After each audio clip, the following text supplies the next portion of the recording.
Denver Broncos wide receiver Brandon Marshall is once again in trouble with the law. Marshall was arrested Sunday. Brandon Marshall's journey through crime has been nothing short of wild. His life has been filled with shocking incidents, from driving under the influence to serious cases of domestic abuse. Things escalated when he was involved in an altercation with an officer, which only added to the chaos surrounding him. According to public records from Orlando and Orange County, specifically in case number 48-2004 MM-23920, an incident took place on Halloween in 2004 involving Marshall, who was a student at the University of Central Florida at that time. On that night, he found himself in trouble with the law in Orlando. The charges against him included assaulting a law enforcement officer, disorderly conduct, refusing to obey police orders, and resisting an officer.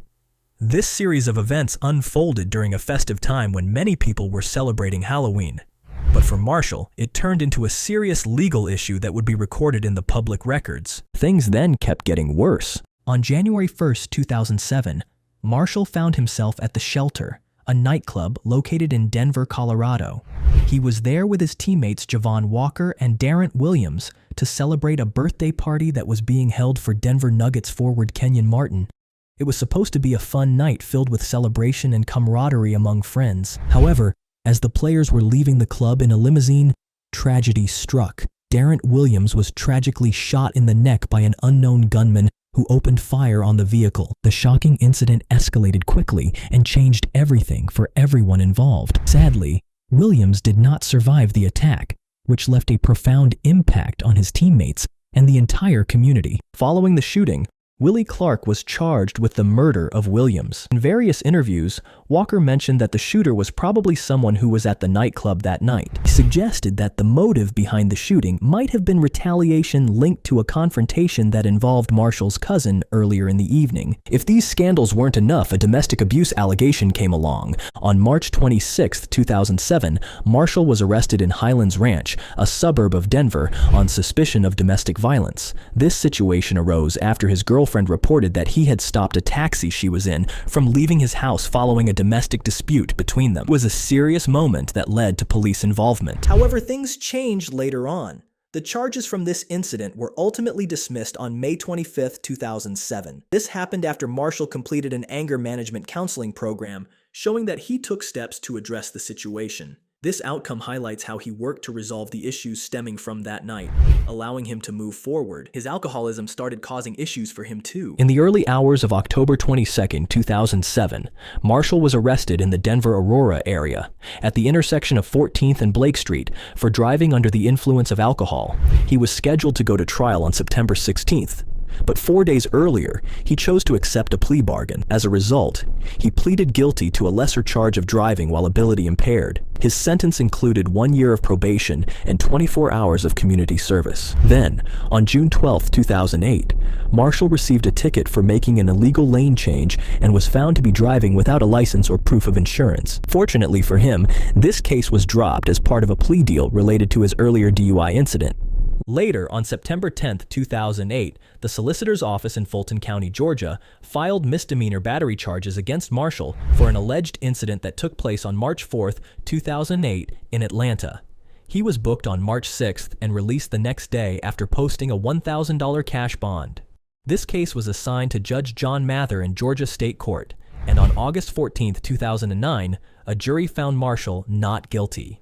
Fast forward to March 1, 2009, when Marshall was arrested again in Atlanta for disorderly conduct after he reportedly got into a fight with his fiancée, Michi Nogami Campbell. He was released on a $300 bond, and the charges were dropped the following day. Then came a serious incident on April 23, 2011, when Marshall was stabbed near his stomach by his wife, Michi Nogami Marshall. Wide receiver Brandon Marshall ended up at the hospital after he was stabbed by his wife in their Broward County home.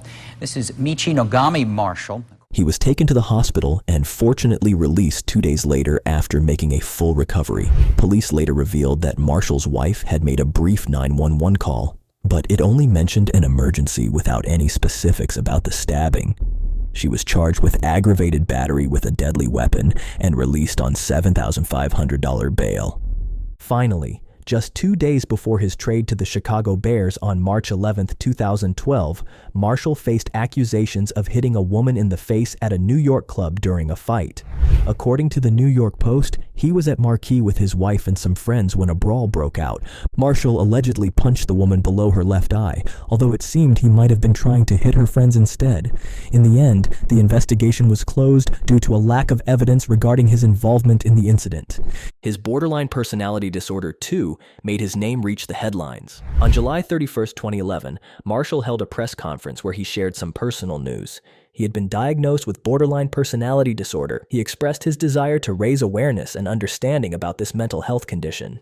Marshall explained that his professional career and adult life have been significantly affected by the symptoms of BPD. However, through recent treatment, he has learned how to manage the challenges that come with it.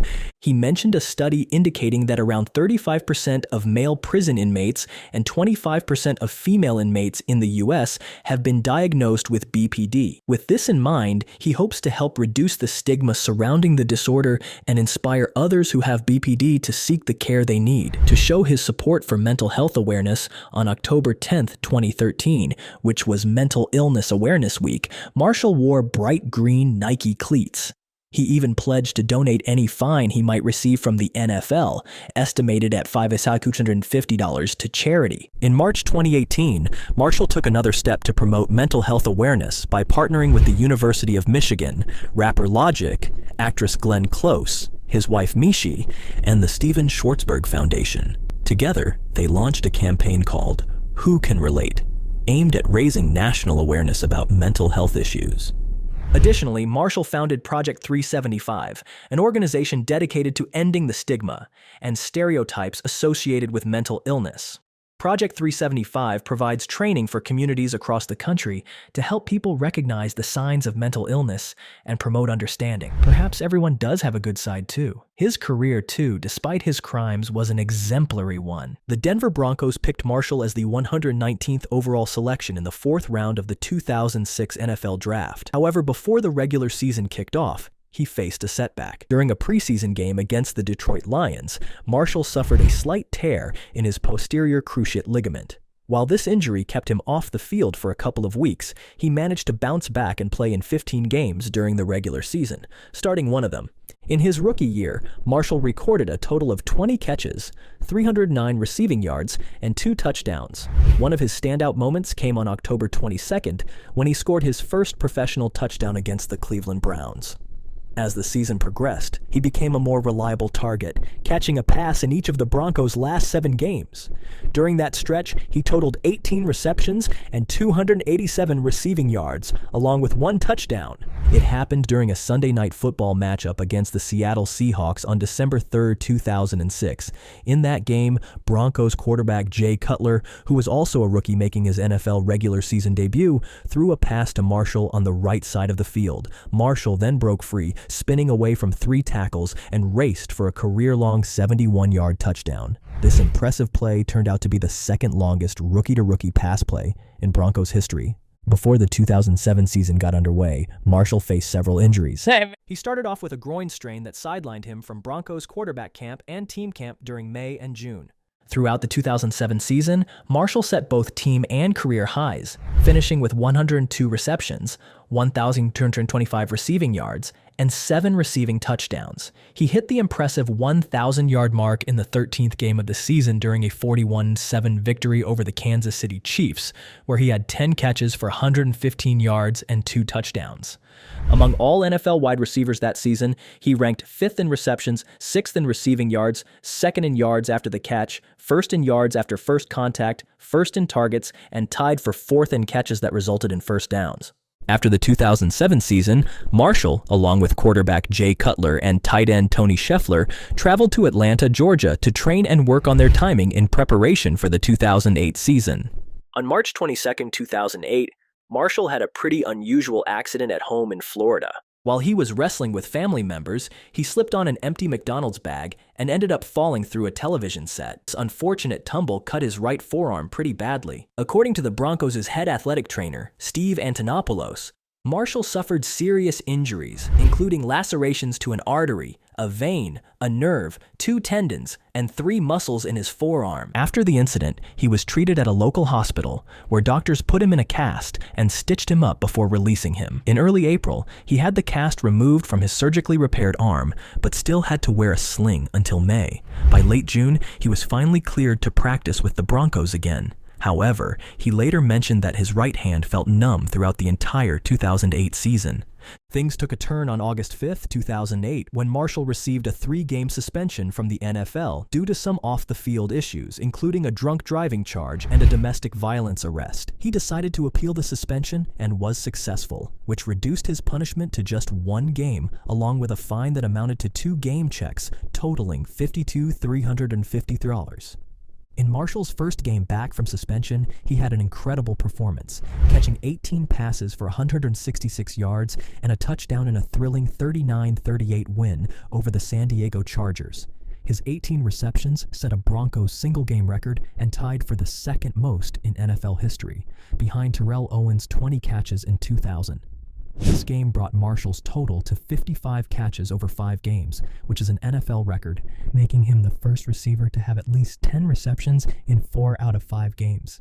His outstanding play earned him the AFC Offensive Player of the Week award. Later that season, during a game against the Cleveland Browns on November 6th, Marshall made headlines for an attempted touchdown celebration. After catching a game-winning touchdown, he pulled out a glove that he planned to wear as a tribute to racial progress in the U.S. after Barack Obama's election. However, his teammate Brandon Stockley rushed over to remind him that using props for celebrations is against NFL rules. Marshall explained his gesture was inspired by the famous black glove raised by Tommy Smith and John Carlos at the 1968 Olympics. On December 7, 2008, he caught 11 passes for 91 yards and 2 touchdowns against the Kansas City Chiefs, securing over 1,000 receiving yards for the second year in a row. Marshall finished the season with 104 receptions, ranking 3rd among NFL receivers, and became only the 9th player in NFL history to have at least 100 receptions in consecutive seasons. He also led fan voting for AFC wide receivers for the Pro Bowl, earning a spot as a starter when selections were announced on December 16, 2008. Marshall underwent hip surgery on March 31, 2009, to fix an aggravated hip that had been bothering him during the previous season. He returned in time for training camp in late July, but didn't always fully participate, which led to his suspension for the last 2 preseason games for conduct detrimental to the team. During a Thanksgiving game against the New York Giants, Marshall shined with 6 catches for 86 yards, earning the Pudding Pie Award for MVP from the NFL Network. On December 13th, he broke Terrell Owens' record for most receptions in a game, catching 21 passes for 200 yards and 2 touchdowns in a loss to the Indianapolis Colts. This performance earned him the AFC Offensive Player of the Week award for the second time in his career. On December 27th, he caught his 100th pass of the season, making him the first Broncos player to reach 100 receptions in 3 straight seasons.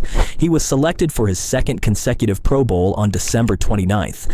On April 14th, 2010, Marshall was traded to the Miami Dolphins, where he signed a 4-year extension worth $47.5 million. In his first season with the Dolphins, he recorded 86 receptions for 1,014 yards and 3 touchdowns, extending his streak of 1,000-yard seasons to 4. In his Bears debut, Marshall had 9 catches for 119 yards and a touchdown. He continued to perform well, breaking several franchise records and earning a spot in the Pro Bowl again, though he couldn't play due to a hip procedure. In 2013, Marshall had another impressive season with 100 receptions for 1,295 yards and a career-high 12 touchdowns. This made him the first player in Bears history to have multiple 100-reception seasons. He was also ranked 36th in the NFL Top 100 Players of 2014. On May 19, 2014, Brandon Marshall signed a 4-year deal with the Bears worth $39.3 million, including $22.3 million guaranteed. In his first season, he had some standout moments, including 3 touchdown catches in a Week 2 game against the 49ers, and a solid performance against the Falcons with 113 yards. However, he faced challenges such as breaking 2 ribs and suffering a collapsed lung. However, the 2016 season was less successful for him due to dropped passes and instability at quarterback. following that season, the Jets released him and he signed a 2-year deal with the New York Giants, again mentioning that he planned to retire once his contract ended. In his Giants debut, he had just 1 catch for 10 yards. Later in 2017, he injured his ankle in a game against the Chargers, requiring season-ending surgery. He finished that season with only 18 catches for 154 yards and no touchdowns. On April 19, 2018, he was released by the Giants after disappointing performances. Marshall then signed with the Seattle Seahawks but played only 6 games before being released. He later joined the New Orleans Saints but didn't see any game action before being released again. That is it for this one. But if you happen to like NFL legends, make sure to check out our latest videos on our channel NFL Icons. I'm sure you will love it.